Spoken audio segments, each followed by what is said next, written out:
2-3 రోజుల నుంచి తెలంగాణ రాష్ట్రంలో కాంగ్రెస్ పార్టీలో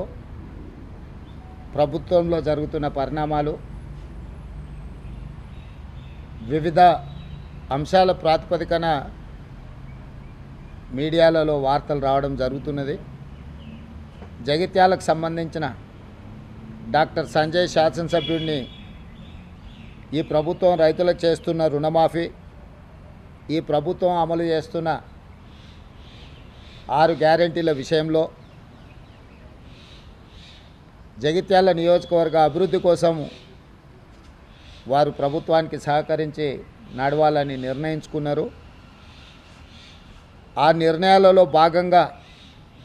40 సంవత్సరాల నుంచి జగిత్యాల శాసనసభ నియోజకవర్గమే కాదు,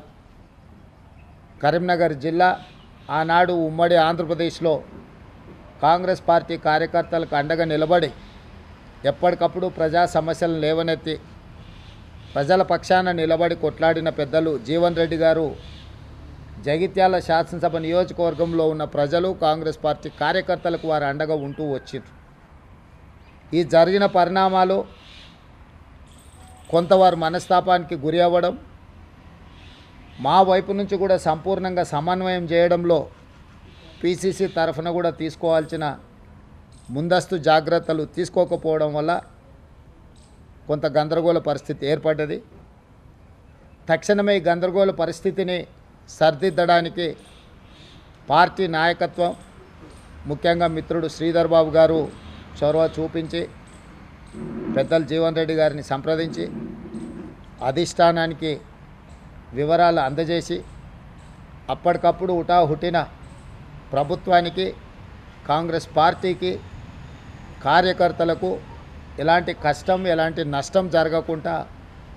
వారు ముందు నిలబడి వెంబడే చర్యలు చేపట్టడం, అదేవిధంగా అధిష్టానం కూడా జీవన్ రెడ్డి గారి అనుభవం, జీవన్ రెడ్డి గారికి ఉన్న గౌరవం, జీవన్ రెడ్డి గారికి ఉన్న కమిట్మెంట్ తెలంగాణ ప్రజల పట్ల, కాంగ్రెస్ పార్టీ పట్ల దృష్టిలో పెట్టుకొని వెంబడే వారిని సంప్రదించి కేసీ వేణుగోపాల్ గారు, దీపాదాస్ మున్షీ గారు స్పష్టంగా మీ యొక్క గౌరవానికి ఏమాత్రం భంగం కలగకుండా కరీంనగర్ జిల్లా జగిత్యాల శాసనసభ నియోజకవర్గంలో ఉండే ఇన్ని సంవత్సరాలు జీవన్ రెడ్డి గారికి అండగా నిలబడ్డ కార్యకర్తలకు ఎలాంటి ఇబ్బంది జరగకుండా పార్టీ చర్యలు చేపడుతుందని చెప్పి వారికి మాట ఇవ్వడం జరిగింది. పార్టీ హైకమాండ్ ఆదేశాల మేరకు ముఖ్యమంత్రిగా, కాంగ్రెస్ పార్టీ అధ్యక్షుడిగా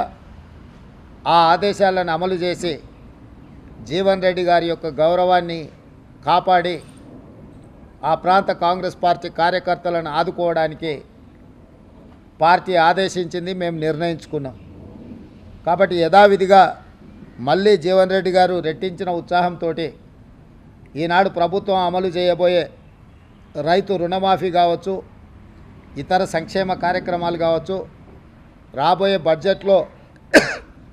ప్రభుత్వం ప్రవేశపెట్టబోతున్న బడ్జెట్కు సంబంధించిన వివరాలు కావచ్చు,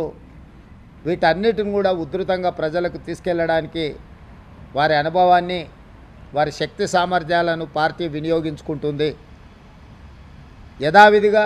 కొన్ని గోతికాడి నక్కలు ఏదైనా జరిగితే బాగుండు, లేకపోతే ఒంటె పెదాలకు నక్కలు ఆశపడ్డట్టు పెద్దలు జీవన్ రెడ్డి గారు చర్యల వల్ల కాంగ్రెస్ ప్రభుత్వానికి, కాంగ్రెస్ పార్టీకి నష్టం జరగాలి అని ఏవైతే గుంటనక్కలు ఎదురు చూసినాయో వాళ్ళకి పెద్దలు జీవన్ రెడ్డి గారు ఎలాంటి అవకాశం ఇవ్వలేదు. ఎందుకంటే వారి అనుభవం, కాంగ్రెస్ పార్టీ పట్ల వారికి ఉన్న కమిట్మెంట్ ఇలాంటి ఆశించే వాళ్ళకి అర్థం కాదు. కాబట్టి ఈరోజు మీడియా మిత్రుల ద్వారా తెలంగాణ ప్రజలకు, జీవన్ అనే అభిమానులకు, కాంగ్రెస్ పార్టీ కార్యకర్తలకు, ఈ ప్రభుత్వంలో, ఈ పార్టీలో వారి గౌరవానికి, వారి అనుచరులకు, వారి సహచరులకు, కాంగ్రెస్ పార్టీ కార్యకర్తలకు ఎలాంటి కష్టము నష్టం జరగకుండా పార్టీ చర్యలు చేపడుతుందని పార్టీ ఆదేశించింది, చేపట్టాలని చెప్పింది. అవి తప్పకుండా అమలు చేస్తామని చెప్పి ఈ సందర్భంగా మీ ద్వారా అందరికీ తెలియజేస్తున్నాను.